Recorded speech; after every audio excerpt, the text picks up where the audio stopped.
to the miracle behind the miracle. Okay, everyone talks about healing, but real success is what happens after. Integration is the miracle behind the scenes, and that's what I want to talk to you about today. My name is John Jacob Mubarak, and I'm really grateful to be here in Jerry's time slot. I'm so grateful to just acknowledge that I get to step into this spot where Jerry's normally speaking on Tuesdays. And I want to also remind you, as Jerry always does, that we are coming to you live from Rythmia Life Advancement Center in downtown Guanacaste, as my brother Jerry would say. And this is a container where transformation happens, real transformation happens every week. I've had the great privilege of being here for over 8 years and seeing literally thousands of people transform, advance their lives in ways that were unimaginable a week before they came. So that's Rythmia. And what happens here is a soul merger where we come back to a state of wholeness. We come back to a state of the true inherent wholeness that we are. And this is what I want to talk to you about today. Today's topic is the miracle behind the miracle. And this is how real success isn't just what happens in ceremony, but it's really what happens after. So, there's this shiny moment, right? There's a moment where people, what they usually call the miracle, right? This moment of like insight, clarity. I just was talking to a lady today in class. One of the other amazing things about Rythmia is we have this amazing curriculum that everybody who comes here says, it was the classes that really helped stabilize the insights that we had in ceremony the night before. This is really what integration is. So I had a lady today, really beautiful. She was like, I got it all last night. It was her first ceremony. I got it all. I saw who I became. I merged with my soul. I healed my heart. I was able to forgive my parents. Not only that, I got a clear instruction on what's next in my life. I was like, I know exactly who I need to speak to, exactly what I need to do. I got all this clarity and download. And that's like this shiny moment.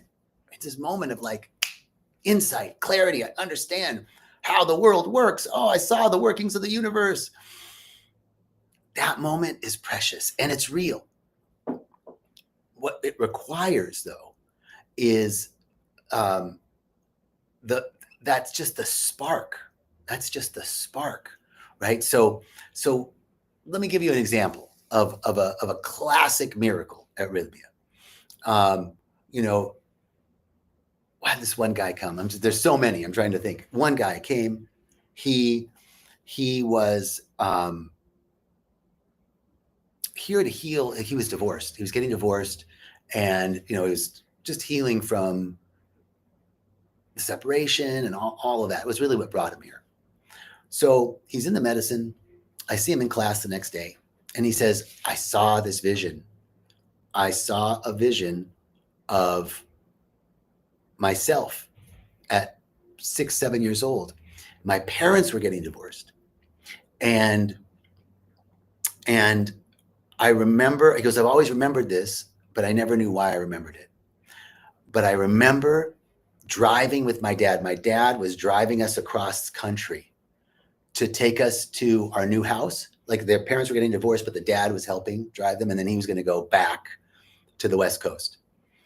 And the guy said that he always remembered being so happy driving with his dad, feet hanging out the window, in the U-Haul. And it was so cool. That was his memory. But he said in the medicine, he went back to that memory and he saw himself being really sad and really scared, not knowing what was going to happen after his dad returned home.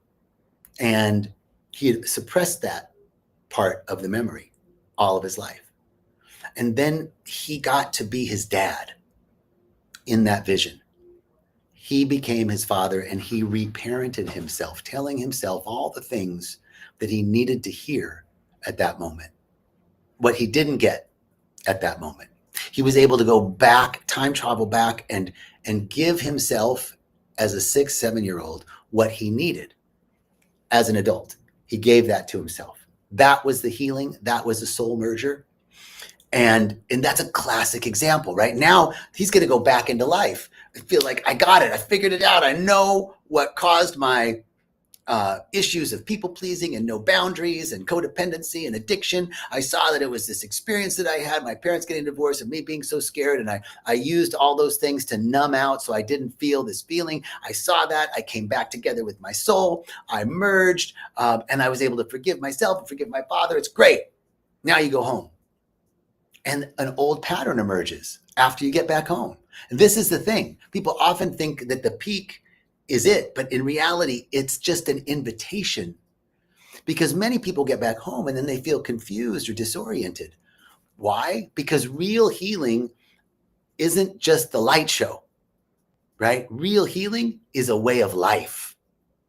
And that's the other piece. That's the integration piece that happens. So success isn't found in the vision. It's found in the practice. So integration is letting the insight become a behavior. It's embodiment and it's making new choices.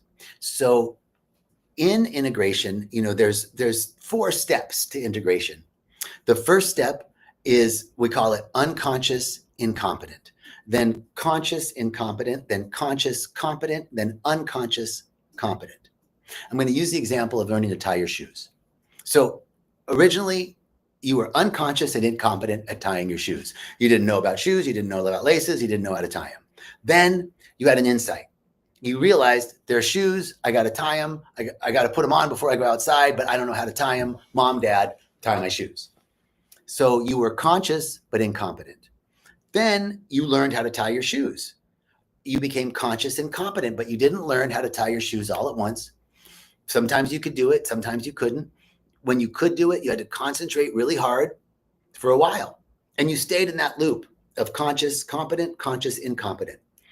And you had to keep choosing. No, I'm going to learn how to tie my shoes. No, I'm going to try it now. Sometimes you didn't have time. Mom and Dad were in a hurry. Let me do it for you. You didn't do it. Other times, all right, let's take the time. The bunny goes through the hole. You do all the stuff. And you do that over and over again until it becomes embodied. So this is integration, conscious incompetent, conscious competent. You go circle through there until it becomes embodied. An embodiment, you are conscious, you're unconscious and competent.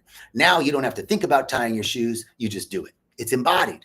This is the process of integration. So first you come to rythmia, unconscious incompetent. I didn't even know. I knew I had these issues, but I didn't know it was this time when I was 5 that caused this.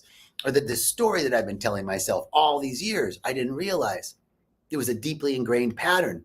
But now I see the pattern. So you become conscious, but you're incompetent. I don't know how to fix it. I don't know how to change it.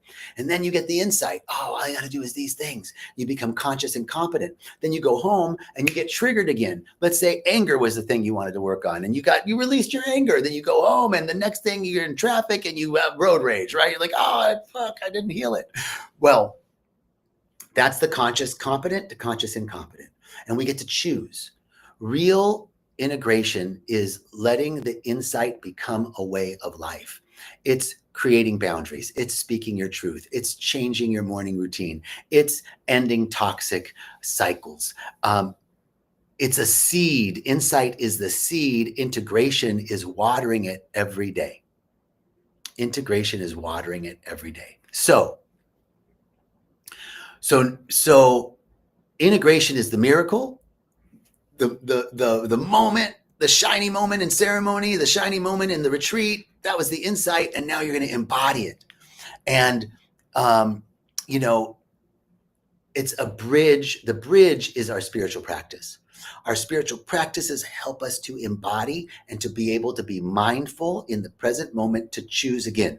If you forgave somebody in ceremony, now you have to forgive them again and again and again. It's not a one and done. Here's why. Because we have this moment of insight, but then immediately the old patterns come back. And it's going to be a little while of those old patterns still resurfacing and us choosing again and again until it becomes embodied. And there are some common pitfalls. People come to rythmia and expect, suddenly life's, to suddenly work, right? All of a sudden life works. Well, life will be the test. Life is actually the curriculum okay? Life is going to keep showing us what we need to heal. And oftentimes we try to rush change or isolate and think we have to figure it out all on our own or expect others to change first. But the key isn't to recreate the peak that you experienced in ceremony, but to stay connected to the truth that you received in ceremony. That's the key. You don't want to stay connected to the shiny moment. You want to stay connected to the truth. I'm okay. I've always been okay. I'm a good person. I'm loved. I'm lovable. I'm worthy. I'm valuable. I'm enough just as I am. I'm safe right now. That's the truth that you received in ceremony. And now we have to stay connected to that truth through our spiritual practices. Spiritual practices are the bridge that help us stabilize these insights. Breath work, meditation, yoga, nature connect, cold plunge, movement, diet, nutrition, all of the things that help us to stay grounded, stay connected. So success isn't in the ceremony. Success is in the becoming. So how you integrate the miracle. I'll share with you, forgiveness is a miracle. And, there's someone that I'm working with in my life right now that I have forgiven many times. But then something comes up and I see a picture or someone talks about them and an old feeling comes up. And I go, I thought I healed that, right? So here is the story of how integration is the miracle. So in ceremony, I had the vision. It felt like I forgave them. And then I see them or they're mentioned or I see a picture or a post or something, whatever it is. And the old feeling of unforgiveness comes up. That's when the shiny moment becomes an integration moment where I get to choose. No. So for the example of forgiveness, I do a simple ritual every time they come up and I feel that old feeling of unforgiveness. I say again, I gently release you with love. I'm cutting this cord of entanglement. You're free. I'm free. We're good. All is well between us. I choose to release this now and I let it go. And that feels a little better. And then something else comes up again. And I don't know if you guys do this, but you have a conversation in your head with the person, like you have all the things that you would never say to the person in face to face, but you're saying it now in your head, right? That comes up again. I get to choose. I'm releasing this. I'm gently untangling myself from this cord. I imagine that I'm unhooking a cord that goes from my heart to their heart, and I'm just unhooking it and I'm gently letting it go, not out of anger, but out of love. You're free. I'm free. I love you. I may not like you, but I love you. It's all good. We let this go over and over again until it's embodied. This is the miracle of integration. I faced resistance with this at first, but then made aligned choices over and over again. This is the real miracle, that we get to be at cause, at agency in our lives. We apply mindfulness and awareness to these old patterns. As we observe them over and over again, they lose their power. They lose the control that they have over us because I'm choosing and choosing and choosing. Eventually, I find success as peace and alignment, right? That it may not look really flashy, me forgiving this person over and over again, but it's free and it's peaceful and it's authentic and it's real and it acknowledges it's not a one and done. The real work is in making integration a way of life, in choosing over and over again, staying connected to the truth that we received in ceremony. So, what's one way in your life that life is already reflecting the miracle you received? Or where are you being invited to live your miracle more fully? Like where could you where could you find a place in your life where you're choosing again, where you're choosing to stay connected to the truth that you received, whether it was in meditation or in ceremony or at a retreat or in yoga, wherever the insight came, you want to stay connected to that insight, stay connected to that truth, and choose it over and over again. There's a 9-week window of increased neuroplasticity post plant medicine experience. And it's in that time that we have the actual ability to reform, remold, recreate the neural pathways, these old pathways of unforgiveness, of fear, of doubt, of worry, of lack, of limitation, of not enoughness, of I'm not safe. Those old pathways, you get to re-engineer them and choose a new way, but you choose it over and over again. It's like the old pathway is a well-worn path in the jungle, like an animal trail. The new pathway, you just cut that. That's not a well-worn path. So I have to keep choosing. I'm going to come to a crossroads and I can choose the old way or the new way. Sometimes I default to the old way, but the more I choose the new way, the more that path gets privileged. The more I'm walking down that path, the more ingrained it gets. And then eventually that's the path I automatically choose. That's called embodiment. And this is the real success story. This is the real miracle. This is the miracle behind the miracle, integration. So I'm so grateful to have this moment to share this with you. So grateful to have this opportunity. This day is a day that 10 years ago I would have dreamed about. I want to share that with you. Maybe 15 years ago. 15 years ago, I was working in an office wondering, well, I remember this moment thinking, I don't want to do anything. I don't want to go back to the office. I don't want to do anything other than work on my spiritual growth and development. And then I realized, not only do I only want to work on my own spiritual growth and development, but I want to walk that path with others. And then I realized I want to be in service to this grand idea of love, this great plan of love where there's a world that works for the best and highest good. That seems really big, but I wanted all three of those things. And I just wanted, that's all I wanted to do. That was 15 years ago. Today is one of those days. I woke up this morning, a dear friend's mother passed away. They're in a different time zone and they wanted me to officiate the funeral online. So I was up at 7. I was up way before then, but 7 o'clock, officiating a funeral, a celebration of life and being of service to my friends and their family.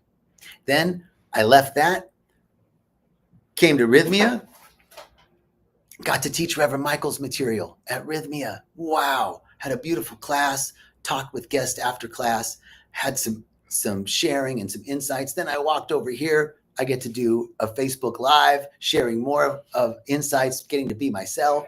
I'm going to leave here and have another Instagram Live for another project that I'm working on. And then tonight, I'm in class, taking a class that I love, keeping myself engaged and expanding. So all day is just about spiritual growth and development. This was a day that 15 years ago, I prayed. Today is a day of answered prayer. I want to tell you that there's something seeking to emerge within you.